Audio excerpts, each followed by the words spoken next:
A shipment of gold from Burkina Faso, worth hundreds of millions of dollars, was seized at a European port. No legal case, no accident. It was politics. Under direct pressure from Washington, the containers never reached their destination, and then came Trump's voice, sharp and unapologetic. If Africa wants access to global markets, it must pay its dues. In Ouagadougou, the news hit like an earthquake. For President Ibrahim Traoré, this was not business. It was robbery. The gold mined by his people, the very wealth meant to fund schools, hospitals, and food security, had been turned into collateral for debts dictated by outsiders. Crowds filled the streets, anger spreading faster than fire. They steal in daylight and call it law, shouted one man at a rally. The truth was undeniable. If Africa's gold could be stopped and seized, then sovereignty itself was under siege. This was the spark, a humiliation that could have broken a nation but instead pushed Traoré to fight back. What began as a single shipment seized at a port was about to ignite a battle over Africa's right to control its own future. The seizure was not a mistake, it was strategy. In Washington, Trump framed it as a lesson to the Sahel. If they want the benefits of global trade, they must honor their debts.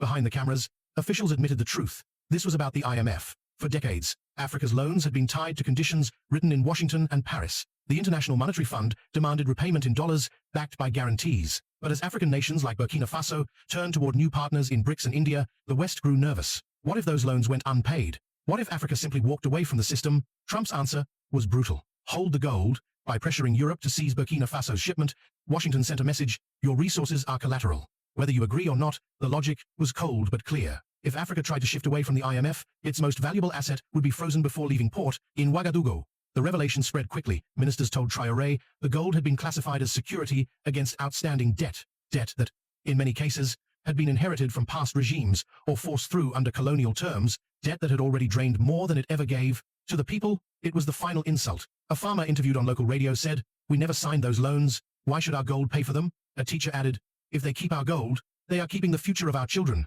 Traoré stood before his cabinet and spoke plainly. This is not about debt. This is about control. If they succeed, Africa will never own its tomorrow. The seizure had achieved its purpose in Washington, but in Africa, it was fueling something much more dangerous: unity. If you believe Traoré's courage is the voice of Africa, share your thoughts in the comments. The streets of Ouagadougou erupted with anger, not confusion, anger. The news spread through radios, WhatsApp groups, and loudspeakers in the markets. The gold was not stolen by pirates, nor delayed by storms. It was seized, deliberately, as collateral for debts tied to the IMF. Mothers who had struggled to buy bread shouted in protest. Whose debt? Ours. Or theirs? Youths carried signs that read, "Our gold is not your guarantee." The outrage was not only about money, it was about betrayal. The realization that the wealth of Africa was still treated as property in someone else's vault. Inside the presidential palace, Traoré gathered his closest advisors. Some urged diplomacy. "We can negotiate the release," one minister suggested nervously. "Offer repayment schedules. C'est compromise." But others shook their heads. The room was heavy with silence, until Traoré rose. His voice was calm but sharp. "They want us to bow. They want us to pay debts we did not choose. With gold, we have mined with our blood. If we bend today, there will be nothing left to stand on tomorrow." His words rippled through the chamber. For the first time, the cabinet understood. This was not just a financial dispute, it was an attack on sovereignty itself. Meanwhile, protests swelled. Miners marched from the gold fields, carrying tools aloft as symbols of resistance. Students staged sit-ins at universities, demanding Burkina Faso leave IMF dependency altogether. Even soldiers muttered in the barracks, "If they can seize gold, what will they seize next?" Western media framed it differently, of course. CNN called Traoré reckless. European commentators spoke of African instability, but inside Africa, the narrative was changing. The people did not see recklessness, they saw defiance. And in that defiance, Ibrahim Traoré sensed an opening. The seizure had been meant to humiliate Burkina Faso. Instead, it was uniting a continent around a single truth. Africa's wealth could no longer be entrusted to foreign hands. The crisis had reached its breaking point. For days, Burkina Faso's newspapers carried a single headline: "Gold seized. Nation betrayed." Radio hosts repeated Trump's words: "Africa must pay its dues," until they echoed like a challenge carved into stone. The West thought it had made Africa kneel, but Ibrahim Traoré had other plans. He summoned an emergency session with leaders of the Alliance of Sahel States. Mali and Niger responded immediately, sending envoys to Ouagadougou. Their message was simple: your gold is our fight too. Around the table, frustration burned. Each country had stories of shipments delayed, reserves frozen, or contracts rewritten at the stroke of a foreign pen. The seizure was not an isolated act. It was part of a system. Traoré laid out the reality. They are holding our gold because they know it is our strength. They call it collateral. I call it ransom. And if we accept this, the ransom will never end. The room fell silent. Then a minister from Mali broke it. What if we stop sending gold through their ports? What if we keep it here, in Africa? Heads turned. For the first time, a radical thought became a real possibility: build an African reserve beyond the reach of IMF or European treasuries, outside. Momentum was building. Protesters didn't just demand the gold's release, they demanded change. Youth groups painted murals showing Africa's resources chained to Western banks. Farmers pledged to contribute to a people's fund that would back any move toward financial independence. Western governments dismissed the talk as fantasy. One European official scoffed, "They don't have the infrastructure or the unity." But what they underestimated was the one resource Africa had in abundance: determination. And at the heart of that determination was Ibrahim Traoré, ready to turn a scandal into the first step toward liberation. The proposal was bold, almost unthinkable: an African gold reserve, created and guarded on African soil, out of the reach of Paris, Brussels, or Washington. For decades, such an idea had been dismissed as a dream. Now, after the humiliation at the European port, it sounded less like fantasy and more like survival. In the meeting hall, debate erupted. Some ministers warned of disaster. "If we break from the IMF, sanctions will crush us," argued one delegate. Another cautioned, "Without Western insurance, our exports will stall. Our economies could suffocate." Fear lingered in every corner of the room. But Traoré cut through the noise. "They already suffocate us. Did the IMF save us when reserves were frozen?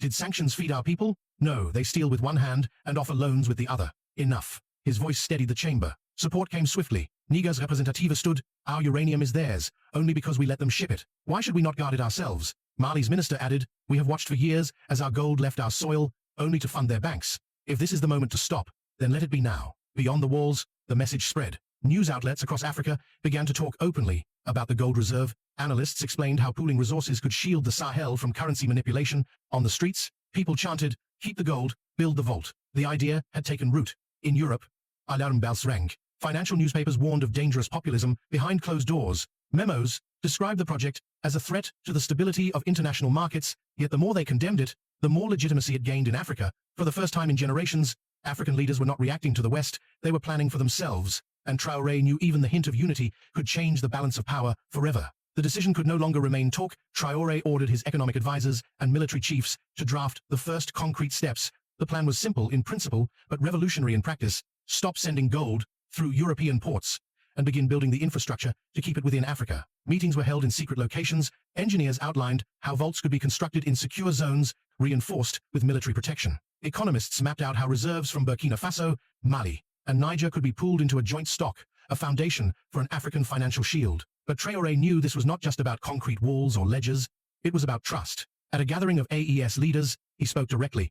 "If we build this vault, it will not belong to Burkina Faso, nor Mali, nor Niger. It will belong to Africa. Our children must know that their wealth is stored where no foreign hand can touch it." The words carried weight. For decades, mistrust between neighbors had kept cooperation fragile, yet the image of gold being seized overseas had burned a scar deep enough to unite them. On the ground, preparations began. Special units were assigned to guard gold convoys inside national borders. Contracts with Western refineries were quietly reviewed and, in some cases, cancelled. Negotiations opened with partners in BRICS to provide refining technology directly to the Sahel. For the first time, Africa was positioning itself not as a supplier of raw materials, but as a guardian of value. Western intelligence picked up signals of the shift.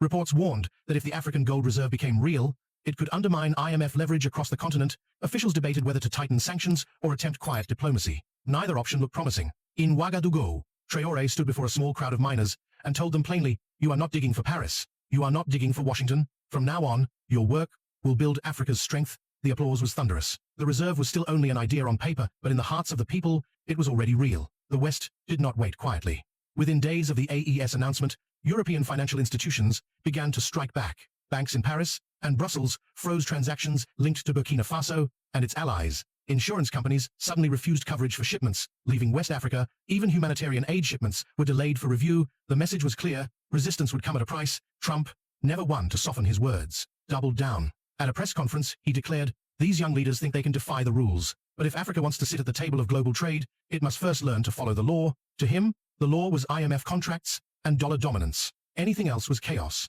Western media amplified the narrative. Newspapers called the African gold reserve a reckless gamble. Talk shows labeled Traoré too young, too dangerous. Analysts warned of famine, instability, even state collapse. It was psychological warfare, designed to scare the people back into obedience. But in Ouagadougou, the opposite happened. The more the West threatened, the more the people rallied. Demonstrations filled the streets with chants of "Our gold, our Africa." Farmers offered to donate part of their harvest to support the reserve. Students posted viral messages online. If they fear it this much, then it must be our only hope. Traoré understood the stakes. He gathered his generals and advisors. They will starve us, smear us, and isolate us. but they cannot break us unless we let them. This is not about gold anymore. This is about freedom itself. The reaction in the West was one of disbelief. They had expected fear. Instead, they had awakened something far more dangerous.